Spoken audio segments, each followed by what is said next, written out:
I miss the pandemic. Kinda. I miss parts of it. Some aspects of it. Now, will saying that in public get me some nasty side eyes? Yeah, but hell, it's true. I miss the pandemic. But why? Why would anyone feel nostalgic for a nightmare? Why would anyone yearn for a time when they couldn't see their friends, couldn't go out, couldn't be free? Because let's not forget, even if no one did, that the coronavirus pandemic was devastating. One of the deadliest in history. It killed more than 1 million people in the US alone, and much more worldwide. So while looking at the stomach clenching numbers, it's impossible to associate anything positive with the pandemic. All that's left is a bitter aftertaste. And yet, it's also undeniable that for some of us, life changed for the better in the middle of all this. It's undeniable that while the world went to crap, it also felt better in some ways. It's undeniable that while things have been better since, there is this strange longing for something that's gone, something lost. I love staying home, I really do. There are few things I enjoy more than spending the day in my pajamas, drinking tea, eating, working on a project, and being as lazy or as productive as I please. But let's be honest, it's not the most socially acceptable thing, especially for someone in their mid-20s. And so, guess when was it not only socially acceptable, but borderline necessary to stay home every day?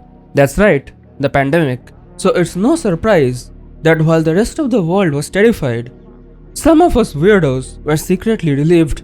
Some of us felt less anxious, less overwhelmed, more in control of our lives, less lonely. Some of us found ourselves in a situation we enjoyed but were never supposed to. And I get it. Saying that the pandemic was fun simply because you were allowed to be as antisocial as you wanted to be and no one would care is absurd.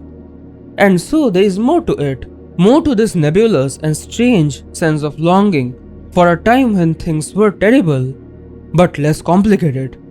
Let's try and figure out why anyone ever would miss the gloomy days of the coronavirus. Part of this is entirely subjective to me. You see, 2020 was the penultimate year of my bachelor's degree. It was that weird time in the middle where things were slowing down, even felt a little boring.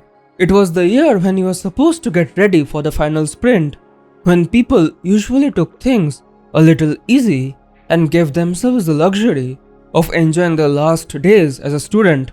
And so, when COVID happened in the middle of all this, when it arrived at this strange period when stuff was already slowing down, it created a bit of a perfect storm. Because my life, and I would assume a non-zero number of other people's, did not really change all that drastically. Yeah, a few plans and a few things had to be changed. But honestly, I was a bit glad. Because my second year at college had been such an exhausting, hectic, stressful mess. And it was nice to take a little break, even if it took a global pandemic and a mandatory quarantine to make it happen.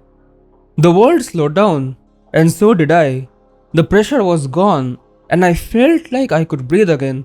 When the government gave me the permission slip to stay inside, I felt like I had finally been given this. How do I explain it? You know how in school everyone would go, woohoo, when a teacher cancelled class? Well, this was kinda like that. Yes, things were terrible, terrifying even. But also, I feel like I had a bit of breathing room.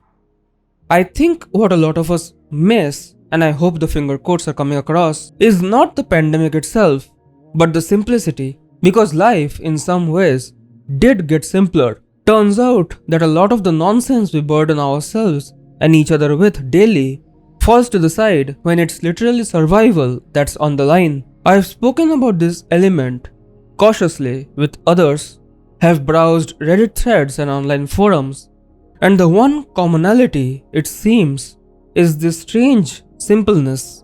It's a strange weird thing, because every comment, every post is said in this hate to admit it voice that's all too understandable. And I really feel like it's worth emphasizing, The coronavirus was not a good thing, obviously. It's not a thing we should long for or romanticize. It is, at the end of the day, a tragedy. But as we all know all too well, sometimes something being a tragedy does not stop it from having bright sides, or at least less terrible ones.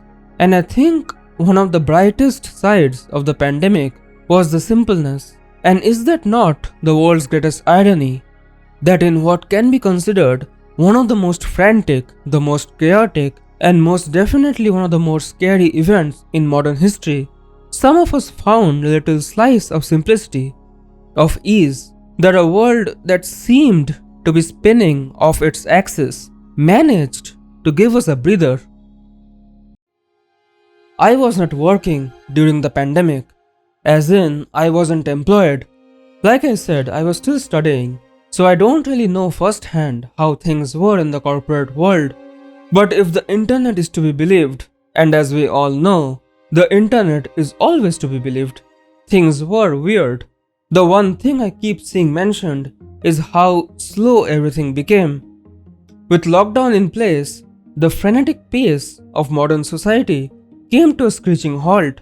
Commuting was replaced by working from home. The relentless hustle culture that had defined our existence was temporarily paused. And you have to remember something, that before work from home became a permanent thing for so many, life was very different. In fact, it was pretty much the opposite of the simplicity I mentioned before.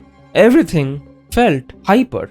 There was this constant pressure to do everything. You could not just go to work and do your job. Oh no, you had to do more. You had to have extracurricular activities. You had to attend social events. You had to smile blandly at co-workers. You had to go out for drinks. You had to network. And most of all, you had to keep going. Every damn day. It was a never-ending hamster wheel of just going and doing.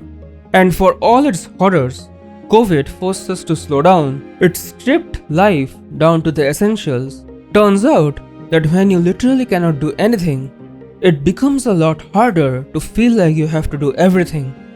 We were forced to slow down, and shockingly, the world did not end, at least in not that way. Instead, for some, it just became a little simpler, a little calmer, a little quieter. And this freedom, this breathing room to explore, it gave people the permission to indulge in the simpler things. I know entire cliques of people who got into gardening, families that learned how to bake, how to knit, how to cook. I personally know a friend who, after wanting to learn an instrument all her life, finally had the time to do so. And these little things, insignificant, irrelevant, but also important, they are what make life worth living. 2020 taught us that when stripped of the layers of bullshit and busy work, we find ourselves, find joy, find freedom in the mundane, in the quiet, in the simple. It's guilt, I think, and this might be completely off base, that we struggle to justify self-care to ourselves. A day spent dozing on the couch is not self-care, rather it's us being lazy. Spending on yourself isn't self-care, it's being selfish. We say and internalize these things like a sponge, living our lives on a putrid bed of guilt. We think self-care is a luxury, an indulgence, an optional activity, not a necessary part of life, when that's just not true. Because nostalgia TV, daytime PJs, these provide comfort, and it's okay to use comfort as a crutch, because comfort has always been the balm that helps us through the bad times. And we ping-pong back to the same point, that the pandemic gave us the time and the energy to care for ourselves. The time to care for not our bosses, not our savings account, but for ourselves. A luxury that should never be so, but is. Out of 525-600 minutes in a year, patients spend on average just 66 minutes or 0.01% of their time with healthcare professionals. To put that into perspective, that's 0.18 minutes out of 24-hour day. I say that because not only is that scarily low, but because it completely tracks. We hate going to the doctor. Some of us would do anything, from looking up weird home treatments to just waiting out for the problem to go away, all to avoid it. And if we don't go to the clinic for physical, tangible illnesses and aches, how do we justify spending time with a doctor for our mind or our heart when we won't even go for our body? But getting back to the pandemic at hand, 2020 forced us to re-evaluate what we consider a luxury versus a necessity, what we see as a waste of time versus a must-have, and self-care, whether it is yawning through your fifth binge of the day or learning to draw or cook, turns out to be far more of the latter than we ever realized.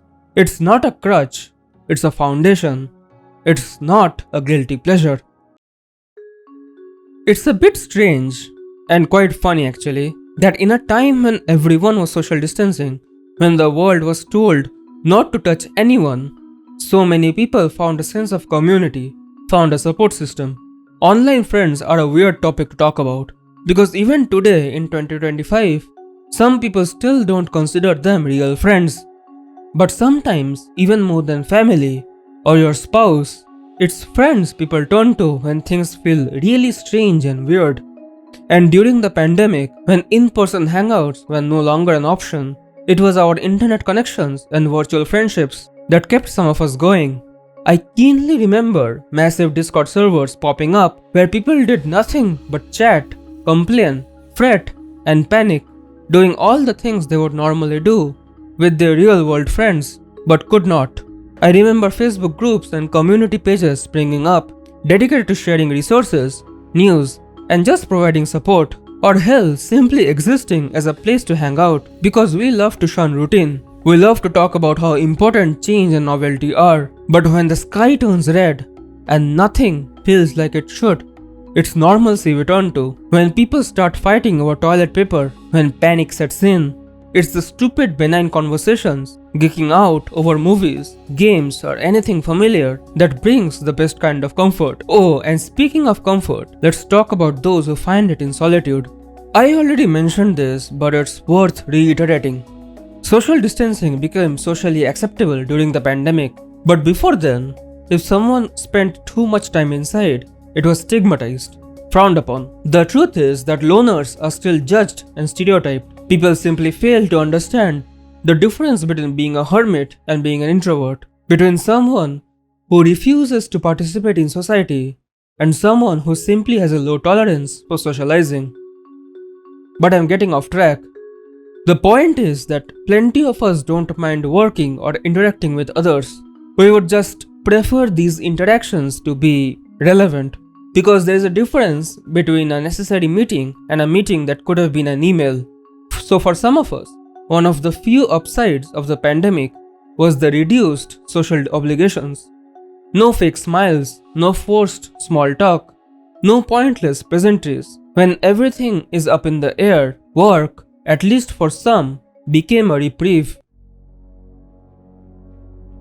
The COVID-19 pandemic was, simply put, horrific. There is no other word for it. It was horrific and terrible and awful. It had a death count in the millions, and that's not even considering the psychological trauma it inflicted. But the pandemic also challenged us in ways we didn't foresee. It forced us to question everything, from what defines a community to what is truly important in life. And maybe, just maybe, we needed that. And maybe, for all the terror, we missed the days of the pandemic just a little bit. Maybe we miss the simplicity, the calm, the community, the closeness, the quiet. We miss the time to focus, the time to rest, the time to heal, and the time to regroup. Maybe we miss back when in the middle of struggling to not die, we shed all the excess, all the baggage, all the expectations, and saw things, saw ourselves, the world clearer, better, more than ever before. But clarity fades and normalcy creeps back in, reshaping itself once more. The urgency of survival has passed, and with it, the stillness that made us reflect. Yet the lesson remains, that what we call normal is fragile, ever shifting, never guaranteed. And while the pandemic's devastation was undeniable, perhaps it's also a tragedy how swiftly we forget these things. If you enjoyed this video, please give it a thumbs up and click the notification bell so you don't miss my next video. Thank you so